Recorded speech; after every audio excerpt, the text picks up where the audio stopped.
இன்னைக்கு பாராளுமன்றத்தில் என்ன நடந்ததுன்னு நீங்க எல்லாம் கவனிச்சிருப்பீங்க. டீலிமிட்டேஷன் கொண்டு வர பார்த்தாங்க, அதை இந்தியா தோற்கடித்து இருக்கிறது என்றுதான் நான் நினைக்கிறேன்.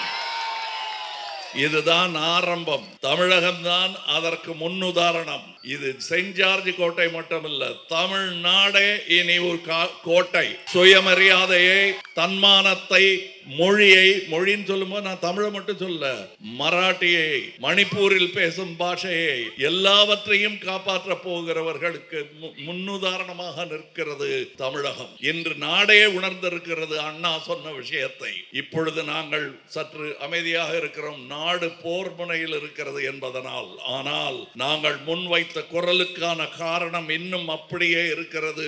தெற்கு தேய்ந்து கொண்டிருக்கிறது என்று சொன்னார். அவர் சொன்னது பொய்யே இல்லை என்றதை இன்று எதிரிகள் நிரூபித்துக் கொண்டிருக்கிறார்கள், துரோகிகள் நிரூபித்துக் கொண்டிருக்கிறார்கள். அதை தட்டிவிடும் முதல் கட்டம் இன்று நடந்தேறி இருக்கிறது. முக்கியமான தேதி இது. நீங்கள் அதையும் நினைவு கொள்ளுங்கள்.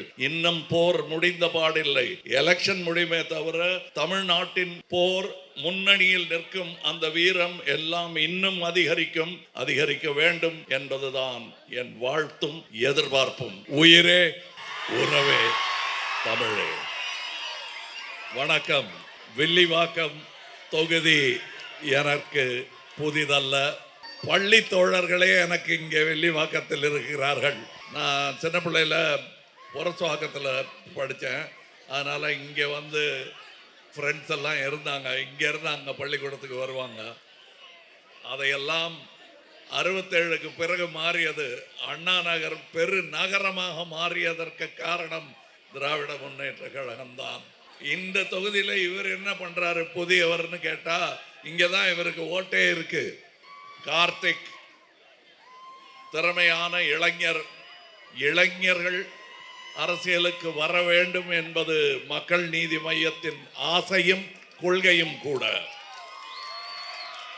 எனக்கு நன்கு தெரிந்தவர் என்னுடைய நண்பர் சபரீசனின் காலேஜா பள்ளிக்கூட காலேஜ் நண்பர். அதனால இந்த தொகுதியில் நான் என்ன எப்படி உத்வேகத்தோட சொல்வேனோ, சபரீசன் இங்கே நின்று இருந்தால் எந்த உத்வேகத்துடன் ஓட்டு கேட்பேனோ அதே உத்வேகத்துடன் இளைஞருக்காக நான் ஓட்டு கேட்கிறேன். இளமைக்கு வாய்ப்பு கொடுப்பதுதான் முதுமைக்கே பாதுகாப்பு. அதை நீங்கள் புரிந்து கொள்ள வேண்டும். சின்ன பசங்க என்ன பண்ணுவாங்கன்னா, சின்ன பசங்களா இருந்தவங்க தான் இன்னைக்கு இந்த மாதிரி தாடி நடத்தி வந்திருக்காங்க. அதை மறந்துடக்கூடாது. அதனால இளைஞர்களுக்கு வழிவிடும் தன்மை திமுகவிற்கு ரொம்ப நாளாகவே இருக்கிறது. அப்படி வந்தவர் தான் தமிழக முதல்வராக இன்று இருக்கும் ஸ்டாலின் ஐயா அவர்களே. இந்த வயதிற்கும் முன்னாடி வந்தவர். அவங்க அப்பா அதுக்கும் முன்னாடி வந்துட்டார் அரசியலுக்கு.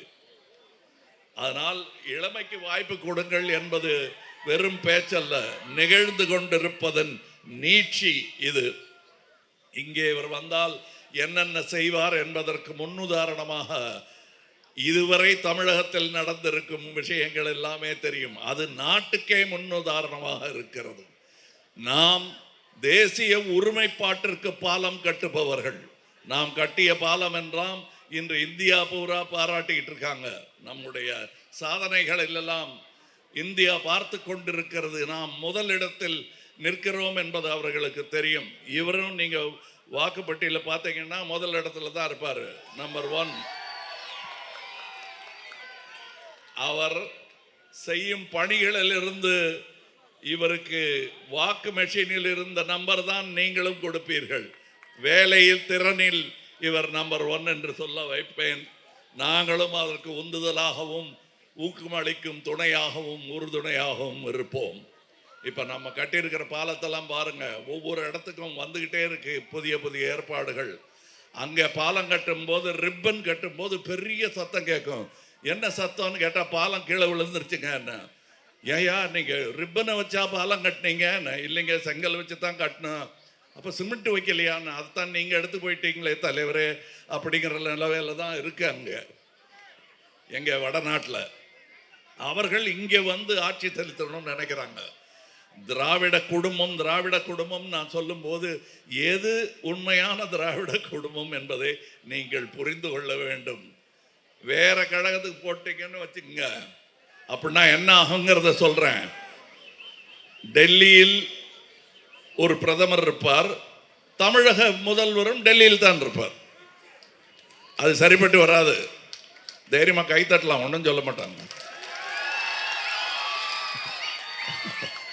அதனால நாங்க தைரியமா இவர் நான் பார்த்த வில்லிவாக்கம் இல்லை இன்று இருக்கும் வில்லிவாக்கம். நான் பார்த்த அண்ணா நகர்ல இன்று நான் பார்க்கும் அண்ணா நகர் வெறும் திடலாக இருந்த இடம் இன்னைக்கு பெருநகரமாக இருக்கிறது. அதையெல்லாம் செய்வதற்கு மூல காரணமாக ஊக்கியாக முன் அணியில் நின்று செயல்பட்டவர்கள் அண்ணா முதல் கலைஞர் முதல் ஸ்டாலின் வரை. அது இங்கேயும் நிகழ வேண்டும் என்பதுதான் ஆசை. அதற்கு இந்த மாதிரி ஒரு இளைஞர் வர வேண்டும். அதாவது இந்த இடத்துல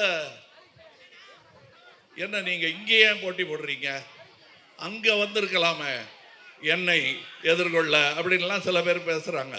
காலங்காலமா போட்டி போட்ட இடம் நீங்க. அதாவது கோட்டையில் இருக்கிறவரே இறங்கி வெளியே போட்டி போடுறாரு. நீங்க ஓட்டையில் இருந்துகிட்டு நீங்க எங்கிட்ட வரனா வருவாங்களா? வரமாட்டாங்க. இதுக்கு மேல நான் வைய வேண்டிய அவசியம் இல்லை. வீழப்போகிறவர்களை வைதி என்ன பயன்? வாழ்த்தவும் வேண்டாம், வையவும் வேண்டாம். நீங்க பேசாம உதயசூரியன் சின்னத்துல ஓட்டு போட்டுருங்க. அதில் பொட்டியில நேர பார்த்து கரெக்டா விழுதாங்கிறதெல்லாம் நீங்க தான் செக் பண்ணிக்கணும். தோளுக்கு மேல இருந்து எட்டி பார்க்க முடியாது, இவர் பார்க்க கூடாது. அதனால நீங்க சரியா ஓட்டெல்லாம் போட்டீங்களான்னு பார்த்து ஓட்டு போடுங்க. உதயசூரியனுக்கு 23ஆம் தேதி இன்னைக்கு பாராளுமன்றத்தில் என்ன நடந்ததுன்னு நீங்கள்லாம் கவனிச்சிருப்பீங்க. டீலிமிட்டேஷன் கொண்டு வர பார்த்தாங்க, அதை இந்தியா தோற்கடித்திருக்கிறது என்றுதான் நான் நினைக்கிறேன். இதுதான் ஆரம்பம். தமிழகம்தான் அதற்கு முன்னுதாரணம். இது செயின்ட் ஜார்ஜ் கோட்டை மட்டுமல்ல, தமிழ்நாடே இனி ஒரு கோட்டை.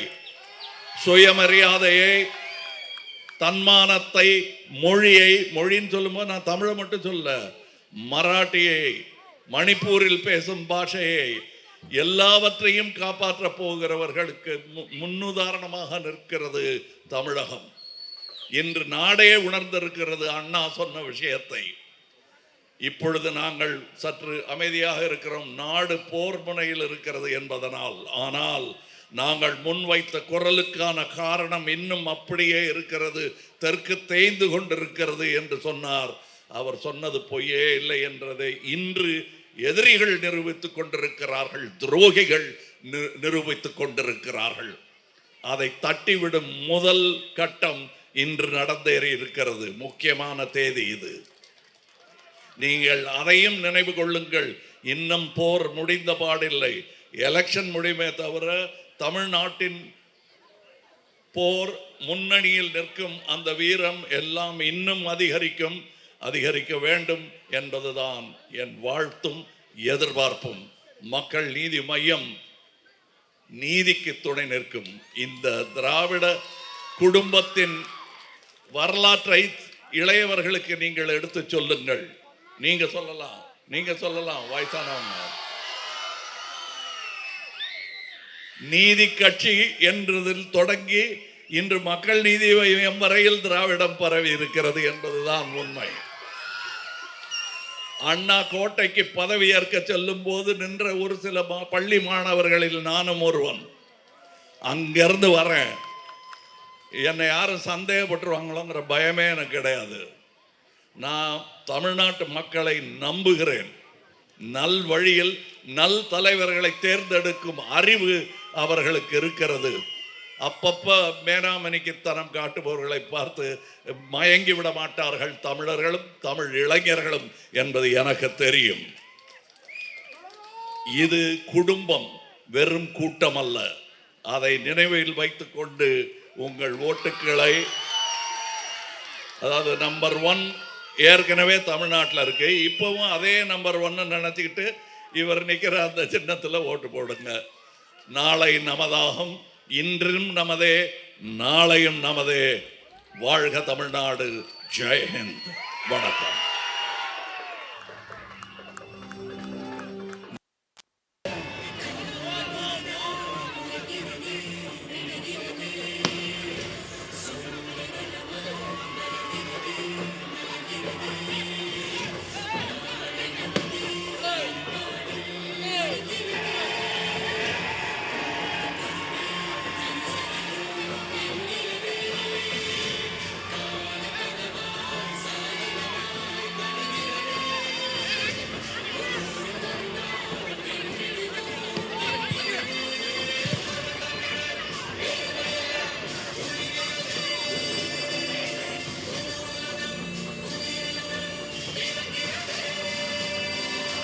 வீரத்தின் உச்சகட்டம் அகிம்சை. எனது முஸ்லிம் சகோதரர்களும் ஏனைய சகோதரர்களும் ஒற்றுமையை காட்ட வேண்டும். இந்த நாட்டுக்கு நீங்க இருக்கீங்க, எனக்கு பயம் இல்லை. தடைகளை இனி கடக்கலாம்.